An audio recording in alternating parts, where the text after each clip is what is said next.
샬롬. 여기에 들어오시는 모든 분들께 하나님의 은혜와 평강이 늘 함께 하시기를 기도합니다. 오늘은 성경적 부부 세계라는 내용으로 담론을 나누고자 합니다.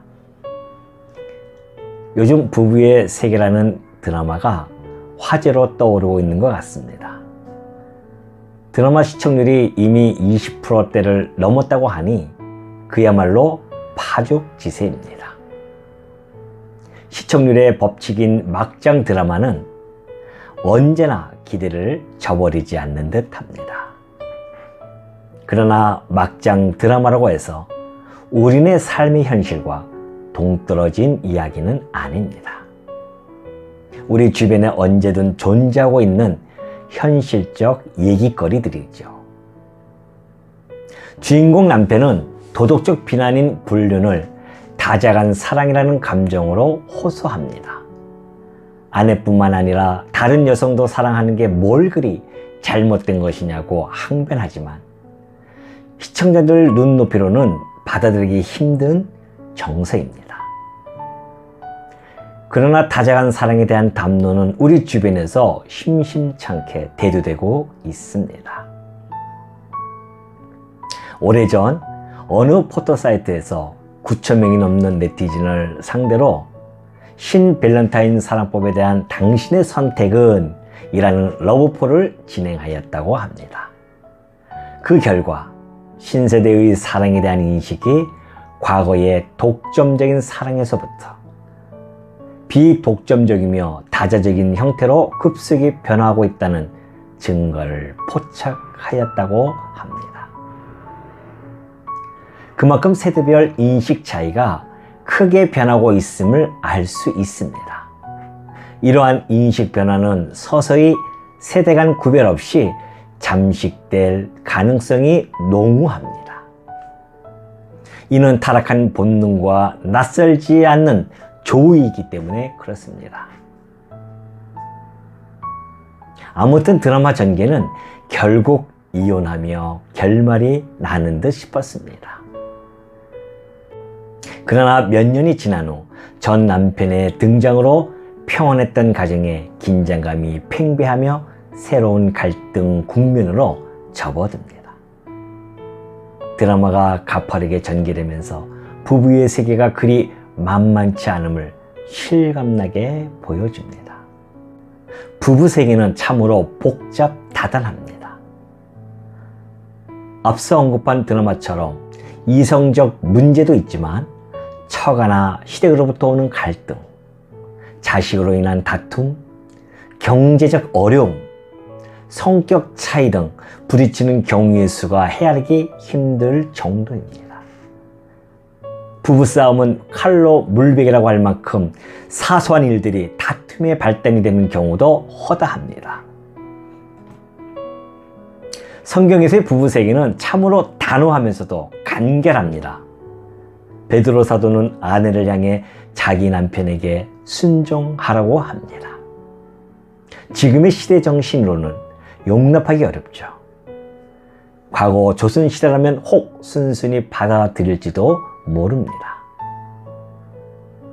부부 유별에 의한 상하 관계에서의 아내 순종이 미덕이라 여길 때이니 말입니다. 지금은 남녀평등 시대로서 순종하라 하면 전 근대적인 사람으로 취급되기 십상이지요.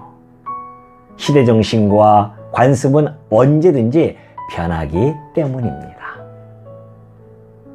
그러나 진리인 성경은 시대 따라 변해서는 안 됩니다. 하나님께서 베드로를 통해 하신 말씀은 2000년이 지난 지금도 여전히 유효합니다. 조선시대에 있었던 아내의 순종과 성경에서 언급한 순종은 형태가 같아 보여도 그 원리는 전혀 다릅니다.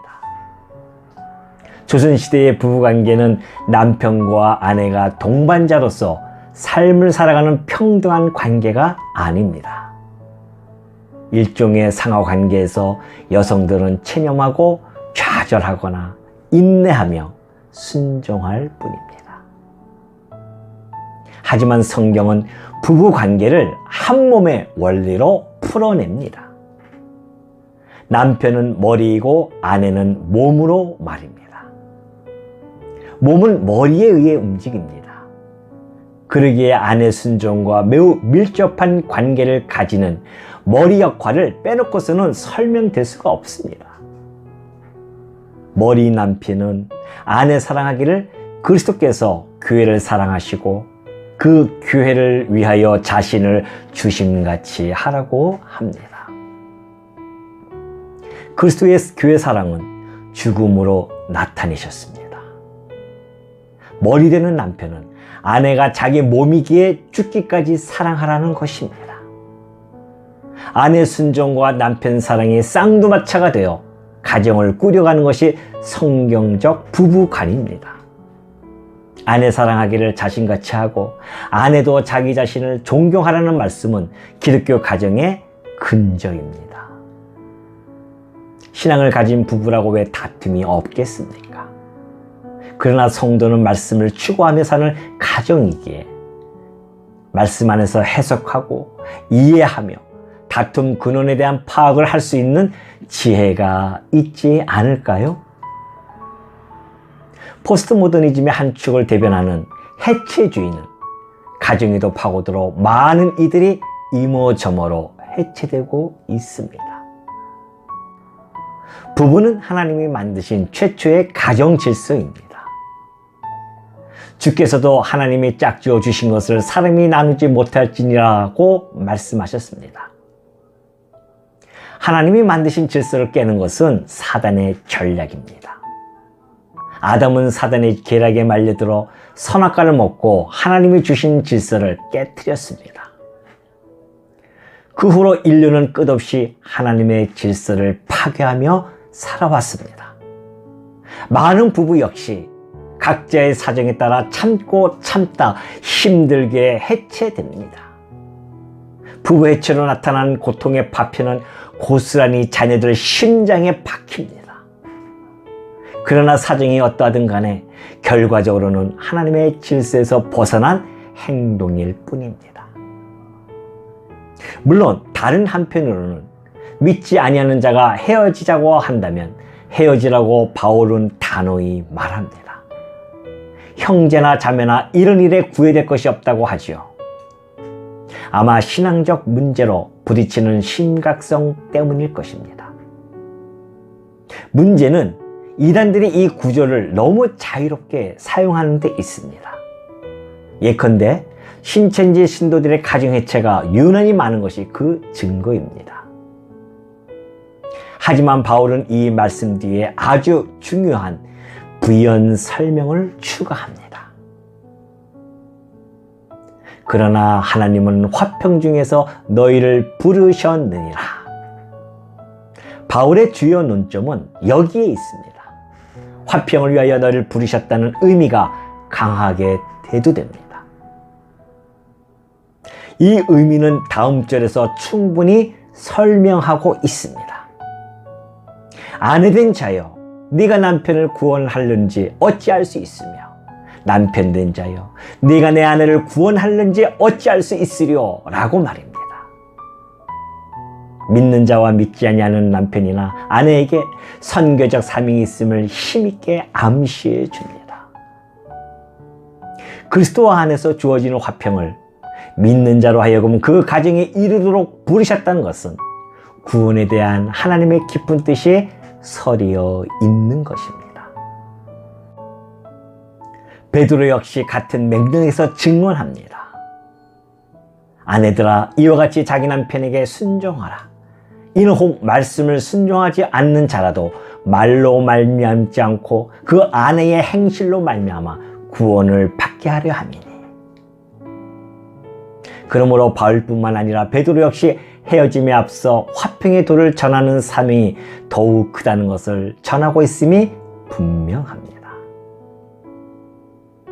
만일 성도마저 해체주의에 편승해서 가정이 파괴된다면 그것은 그저 마귀의 술수에 넘어간 아담의 후손임을 입증하는 또 하나의 사례로 보여줄 뿐입니다. 예수 그리스도는 하나님의 질서를 회복하기 위해 오셨습니다.